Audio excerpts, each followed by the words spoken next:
Hola chicos, buen día. En esta ocasión les voy a explicar un problema de la primera condición de equilibrio. La primera condición de equilibrio me habla del movimiento traslacional y la segunda condición de equilibrio del movimiento rotacional. Entonces vamos a hablar del movimiento traslacional, es decir, que mis objetos se muevan verticalmente o se muevan horizontalmente. ¿Okay?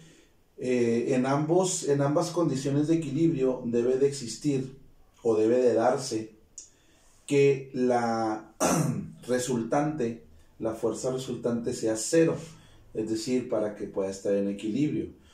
En este ejemplo de movimiento traslacional, que yo voy a aplicar la primera condición de equilibrio, debo de tener en cuenta que mi suma de fuerzas, si hay fuerzas en X y hay fuerzas en Y, sean igual a cero. ¿Sale? Entonces en este ejemplo dice que dos personas, en este caso dos niños, están sujetando una piñata. Esa piñata tiene un peso y entre ambas cuerdas forma un ángulo. Yo lo que tengo que tomar en cuenta primero que nada es este dibujo, traducirlo o representarlo en un diagrama de fuerzas. ¿Sale? Entonces lo primero que tengo que hacer es identificar el punto en donde las fuerzas coinciden. En este caso es el punto donde se agarra la piñata. ¿Sale? La piñata tiende a irse hacia abajo, pero estas dos cuerdas no permiten que se vaya hacia abajo. Entonces me voy a mi diagrama de cuerpo libre y represento el punto donde coinciden las fuerzas, que sería este. Sería el origen de mi plano cartesiano. ¿Sale? Entonces, de ese punto yo veo que esta piñata tiene un peso que tiende a irse hacia abajo. Entonces represento ese peso W hacia abajo. Aquí está la flecha, miren, un vector.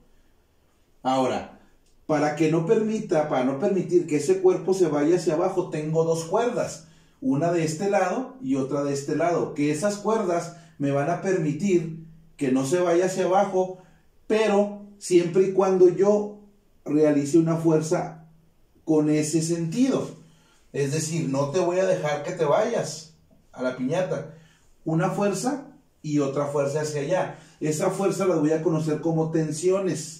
Tensión 1 y tensión 2. Si en este problema me dice que de cuerda a cuerda tengo un ángulo de 140 grados y yo sé que de eje positivo a eje negativo tengo 180, entonces ¿cuántos grados me faltan a estos 140 para completar 180? Me faltan 40 grados. Esos 40 grados los divido en ambas fuerzas. ¿Qué quiere decir? Que respecto a la horizontal esta tensión tiene un ángulo de 20 grados, respecto a la horizontal esta tensión tiene un ángulo de 20 grados. Si sumamos 20, 20 y 140 me dan los 180 grados. Ya tengo mi diagrama de fuerzas, diagrama de cuerpo libre. Ahora, la técnica o lo que me piden para yo cumplir con la primera condición de equilibrio es que mi sumatoria de fuerzas tanto en X como en Y sea igual a 0. Primero represento esa igualdad a 0. Ahora me voy a trabajar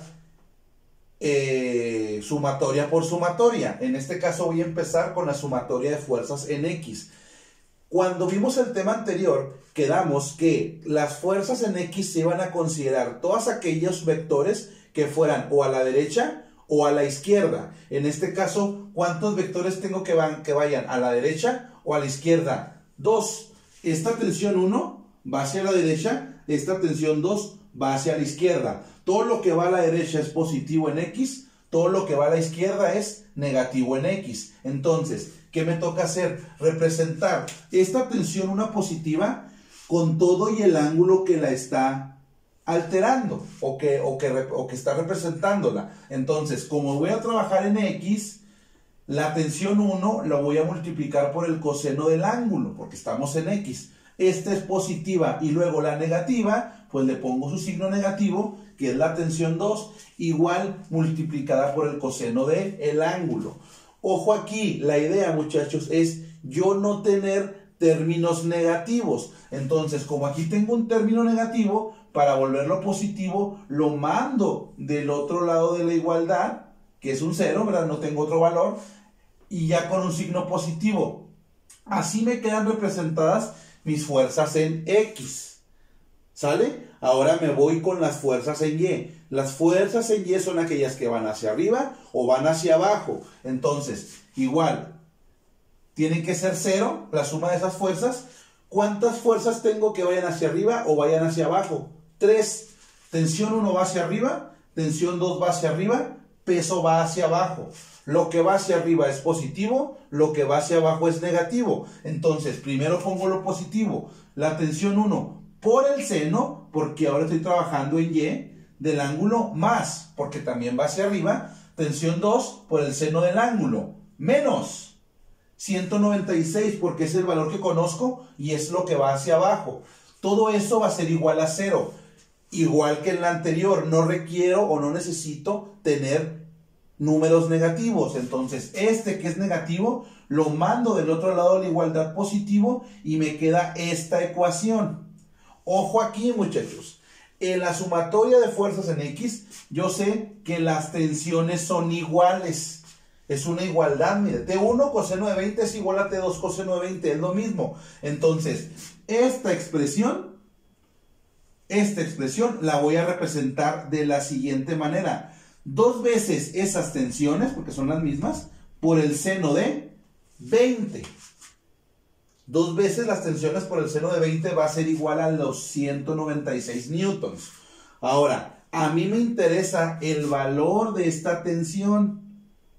¿Qué le está estorbando? Este seno de 20 y este 2. ¿Qué están haciendo? Multiplicándola. ¿Cómo los voy a pasar? Dividiéndola. Y la tensión me va a quedar una división de 196 entre 2 por el seno de 20. Resolviendo la fórmula, me queda este valor. Ustedes podrán pensar, ¿pero por qué? Si este peso es 196 y yo lo quiero en equilibrio, pues la tensión tendría que ser 196 para que sea el mismo peso que cae a la misma fuerza que yo estoy ejerciendo para que no se caiga y quede en equilibrio. Nada más que hay una cuestión aquí, que este ángulo es el que me va a alterar el sistema. Por eso requiero yo que la tensión sea mayor a esta fuerza, por el ángulo. Gracias, chicos.